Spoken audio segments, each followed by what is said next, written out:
Hi sa inyo mga katropa peace, it's Mekarak. So for today's video po, gusto ko lang i-share sa inyo na maraming dumaan sa akin ng mga iba't ibang helmet po talaga.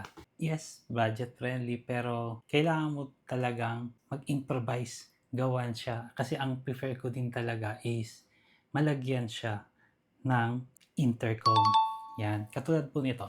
Ito intercom friendly po ito. Ito pala ang Axor. So this is Axor Street and I think this one is Axor Rangers. Ang nagustuhan ko sa kanya guys, sa lahat-lahat ng helmet na mga na-purchase ko sa iba-ibang mga brands, eto po, hindi siya mahirap lagyan ng intercom po. Tapos, very sturdy po siya. Yan. Lahat-lahat kasi like yung gamit ko sa angkas, ini-improvisean ko pa yan. Gumagamit pa ako ng panghinang para mabutasan yung helmet. Pero ito guys, hindi na ako nagbutas. Hindi na ako nag-improvise na kung ano-ano.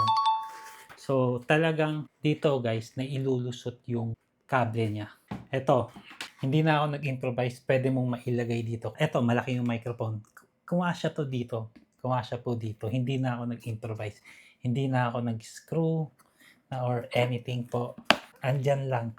Inilusot ko lang lahat talaga. Wala na akong ginawa. Katulad ng mga helmet ko na like na Spider po. Bumibili lagi ako dati sa Spider pero ayun nga. Dahil importante sa akin ng intercom pag may biglang may tatawag sa akin. Ayan. Diba? Kailangan mong sagutin talaga.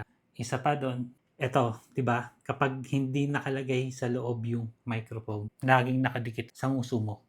Yan, laging nakadikit sa nguso mo. Kaya ang ginagawa ko, yung microphone na ganito kataba, eto, tong paddings na to na nasa harapan po, isinisingit ko pa doon sa loob. Talagang pinakakading ko.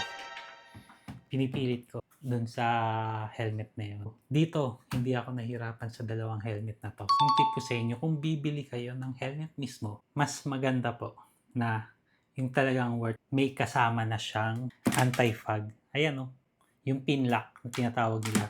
Actually guys, first time ko lang magka-pin lock. Nung binili ko to, may kasama na siyang pin lock. Depende yun sa brand guys ha. Ito kasi, Axor Street Glossy Black. Perfect na perfect sa PCX ko kasi glossy black din yung PCX ko. Tapos, ito namang half face is perfect po sa Gravis ko. Okay. Sa Yamaha Gravis. Kasi green din yung Gravis ko. So, maganda yung pagkakaano nyo, style. Tapos, ayan nga, like I said, hindi ako nahirapan sa paglagay nitong microphone talaga. Akala ko talaga guys, hindi siya microphone friendly or intercom friendly. Yun yung nasa isip ko. Nung nabili ko to at pinag-eksperimentohan ko, hindi na ako gumamit ng mga ito. Actually, naka-ready lagi. Ito yung mga tools ko. Hindi na ako gumamit nito. Okay. Kamay lang. Kinamay ko lang. Tapos na lahat. Kasi, ito guys, ito yung kable, nailulusot mo siya dito. Ito yung support na para mailagay mo yung kable lang. Ayan. Malinis ang pagkakagawa. Kaya kapag ito ang gagamitin ko, itong intercom ko, lipat ko lang dito. Yan. Tapos ito yung kable.